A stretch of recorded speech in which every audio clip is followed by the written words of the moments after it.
The Mafia games are a crime action series that has truly captured our hearts. And now that a new game, Mafia: The Old Country, is on the way, I thought it would be a good time to take a look back at its history. For those who don't know, Mafia is owned by 2K Games, and like Rockstar Games, 2K also falls under Take-Two Interactive. So in a way, both GTA and Mafia are games from the same parent company. Still, if this series had received even half the popularity of GTA, people would have realized the level of storytelling it offers. And to be honest, when I researched the history of these games, I felt, and you will too, that the release of every Mafia game has been nothing short of a miracle. So many challenges were faced. Sometimes an entire game was cancelled, sometimes Italians were offended, and at times there were even demands to ban the game. You might not know about all of this. You might not even be aware that it had mobile versions. So make sure to watch today's video till the end. Let's explore its history right from the beginning.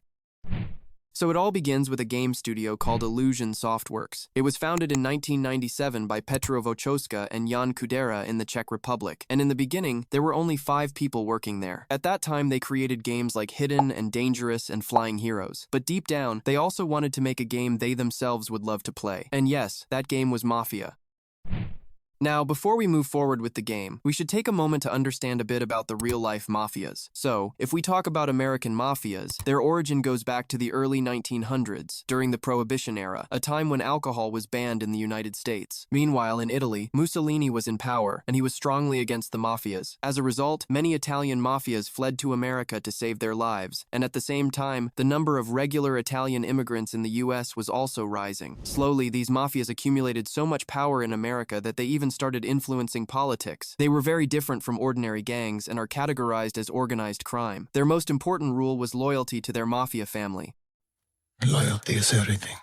And to gain power, they ran many illegal operations, such as alcohol smuggling, drug trafficking, extortion by controlling territories, and more. Their main goal was money and power, and they could go to any lengths to get it, whether that meant killing people or bribing politicians. This particular aspect led to the romanticization of mafia culture, because these were people who had the guts to stand against the government and, with their money, even control politicians. That alone shows the kind of power they had. Their lifestyle also attracted many, riding in fancy cars, wearing overcoats, holding Tommy guns that could scare not just the public but even the police. So even though by the late 1900s, police and government control had increased and mafias had declined in real life, mainstream media began to cover their stories extensively. That's why we got legendary films like The Godfather, Goodfellas, and Bonnie and Clyde. These movies showcase the risk and reward-driven lives of mafias, where they could go to any extreme to gain something, and yet lose everything in an instant. Work on the first Mafia game began in 1998, and originally, it was going to be a driving game, similar to Driver, which is considered one of the first 3D games. The goal with this game was to portray Mafia culture with complete authenticity and realism. For the first time, a game was going to showcase such a brutal and intense story. Interestingly, at that time, games like GTA were being heavily criticized for similar themes. The credit for the story goes to Dan Vavra, who also handled the game's overall design. Initially, the game was being developed on the same engine used for Hidden and Dangerous, but it wasn't good enough, so they decided to build a new engine, which they named Illusion Softworks 3D Engine, or LS3D engine for short. However, even that cost them 2 years of progress. Because of this, the original release planned for 2000 was delayed until 2002. They even had to cancel the multiplayer mode and race features. Still, year by year, the development team kept growing, and progress continued. By the time of release, the team had grown to 40 developers. The game's city was named Lost Heaven, which was based on Illinois. Although it was a fictional city, it was also inspired by several real American cities of that era, like New York and Los Angeles. They used real motion capture with actors and recorded proper voice lines. And when you add great music on top of that, it elevates everything because the main focus was going to be the story, and they couldn't afford to compromise on that cinematic feel.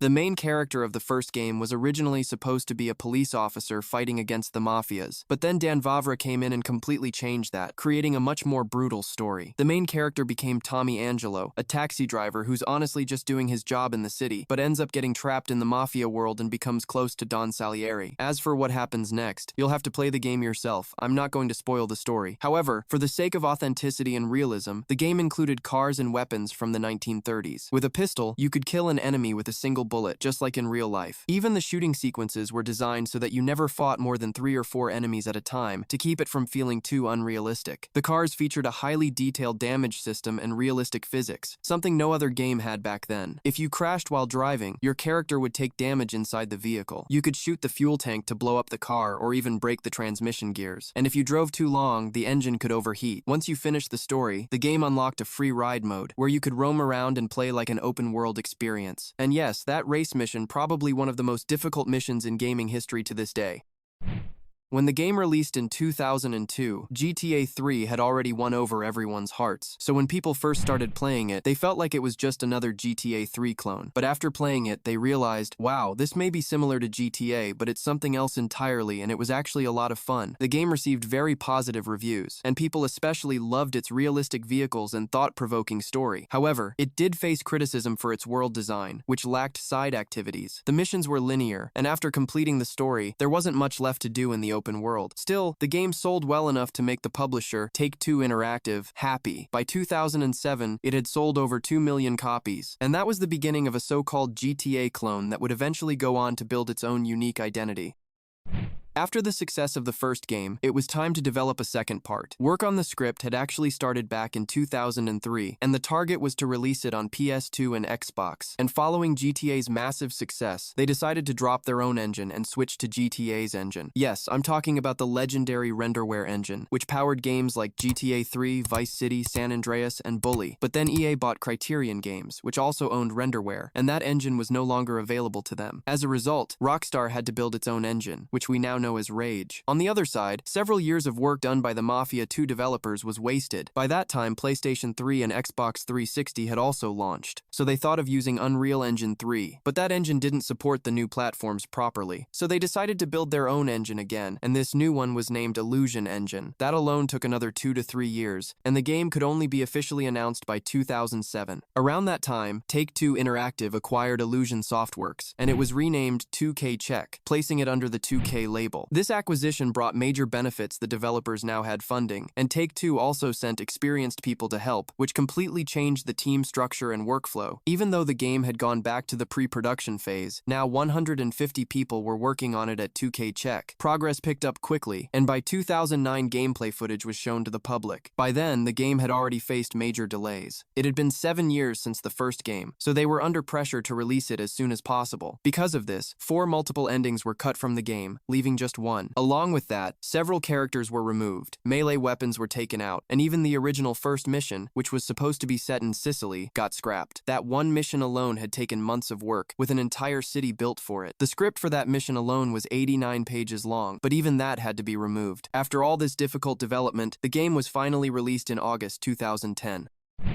This time, the main protagonist was Vito Scaletta, a war veteran who starts working with the Mafia alongside his friend Joe in order to pay off his father's debt and support his family. The story was set in a fictional city called Empire Bay, which featured more side activities than before. The shooting and cover system were improved, and for the first time, hand-to-hand combat was also introduced. Still, the game received mostly average reviews. Most reviewers appreciated the story, and especially the friendship between Vito and Joe. However, the world itself was criticized for lacking engaging content outside of the main story. The game also faced several controversies because of how brutally it portrayed the Mafia. Many Italians were upset, claiming it damaged their image. Some real-life victims of Mafia violence even demanded the game be banned. That's when Strauss Zelnick stepped in and responded, saying, "Then you might as well ban the Godfather movie too." Despite all that, the game even held a Guinness World Record for a while for the most cuss words used in a game, especially the number of F-bombs. In the end, the total sales of the game are estimated to be around 5 million copies. And even if it didn't have a perfect launch, for me and many other gamers, this is still considered the best Mafia game to date.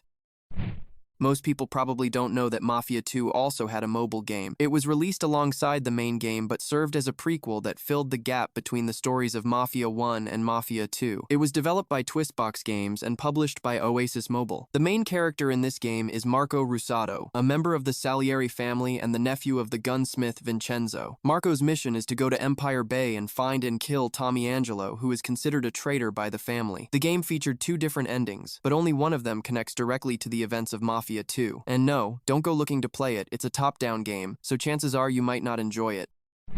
The development of Mafia 3 was far from easy. Around 2011, its pre-production began, but due to intense creative differences within the team, the project was rebooted 7 times, and all that within just 2 years. During this period, many people were laid off, and some even left voluntarily. The original creator of Mafia, Daniel Vavra, also left along with several other developers and went on to form a new studio called Warhorse Studios. That studio later developed Kingdom Come Deliverance and its sequel Kingdom Come Deliverance 2, which came out in recent years. Around 2014, 2K Czech's Prague office was shut down. After a bit of restructuring, the remaining employees were transferred to a new studio named Hangar 13, and 2K Czech was turned into a supporting studio. From that point on, Hangar 13 took over the development of Mafia 3. But even then, the situation was tough. After finishing BioShock Infinite, Rod Ferguson was brought in to lead Hangar 13, but when he saw the state of the game and faced the same creative conflicts, he ended up leaving the project himself. Eventually, Hayden Blackman from LucasArts stepped in and saved the project.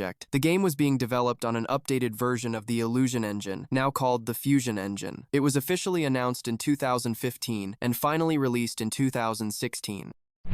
This time, the story was completely different. Moving away from the Italian-American mafias, the focus shifted to gang conflicts. The setting was placed in 1968, a time when racism against black communities was widespread. The city was named New Bordeaux, inspired by New Orleans. And this time, the narrative was a revenge story, where the main character, Lincoln Clay, a former soldier, teams up with a CIA agent to dismantle the mafia from the ground up. The gameplay style had also changed completely. From the start, players were given an open world to explore, and missions could be chosen based on the player's preference. A territory management system was also introduced for the first time. However, the game struggled with repetitive gameplay. To unlock story missions, players had to complete the same type of side missions repeatedly. On top of that, the game was filled with bugs at launch, which led to a lot of mixed reactions. The Guardian even went as far as to call Mafia 3 a disappointment. The only things that received praise were its strong characters, music, and story. But again, even that good story was buried under layers of repetitive missions. Because of all this, Mafia 3 is still considered the worst-rated game in the series. It holds the lowest review scores among all the Mafia titles.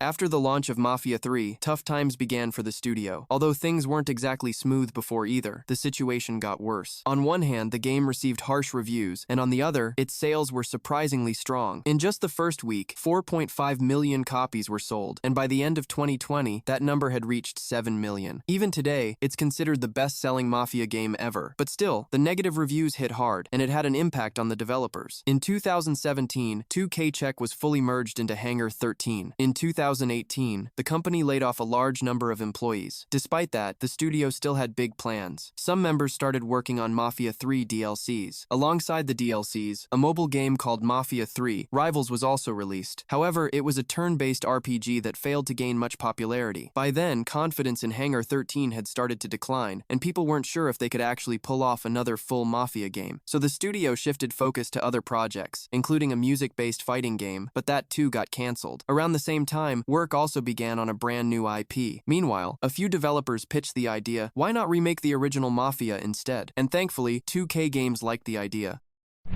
After that, work began on what would become one of the best remakes. The original game was over 15 years old by then, so only the story and mission design were kept the same. New actors were hired, motion capture was redone, and the entire game was rebuilt from scratch. In the process, the story was slightly expanded, and the whole experience was upgraded to feel like a next-gen title. They used the same fusion engine from Mafia 3, but this time it was refined and improved in many areas. For the Czech dubbing, the original cast was even brought back, including the actor who voiced Tommy in the first game. Since it was released in 2020 during the COVID pandemic, instead of being launched as a standalone game, it was bundled together with Mafia 2 and Mafia 3 in their definitive edition versions. And once again, the game was well received by many fans. However, the limitations of the Fusion engine began to show, especially in character movement and lighting. Even original developer Daniel Vavra praised the graphics, but he wasn't happy with some of the script changes. Still, the game performed well commercially, and in the UK, it became the third best-selling game at launch.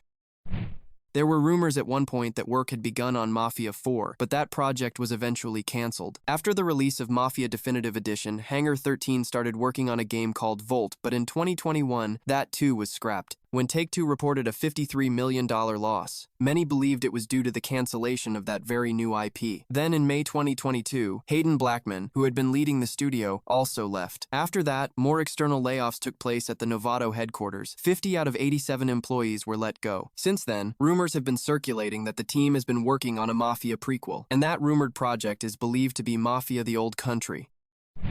So, Mafia the Old Country is that very prequel game, which began development in the second half of 2022. That means it has had just 3 years of development time, which honestly isn't much. Developers have always struggled with the game engine in the past, so this time they've opted for Unreal Engine 5. The story is a prequel, meaning it will show how the Italian mafias originally came into power. Naturally, a lot of OG fans are excited, but we should still keep our expectations in check because of the limited development time. Also, this is not Mafia 4 that would likely be a completely separate game. Whether or not that ever gets made will depend on how well the Old Country performs. In fact, I'd go as far as to say this is Hangar 13's real test, a chance to prove whether they can create something original and genuinely good. Mafia 3 was disappointing. Mafia Definitive Edition was technically a remake and not an original product, and the brand new IP they were working on was cancelled. So the Old Country is a rare opportunity for them to truly showcase their creativity. I hope they succeed and that the Mafia series continues to thrive.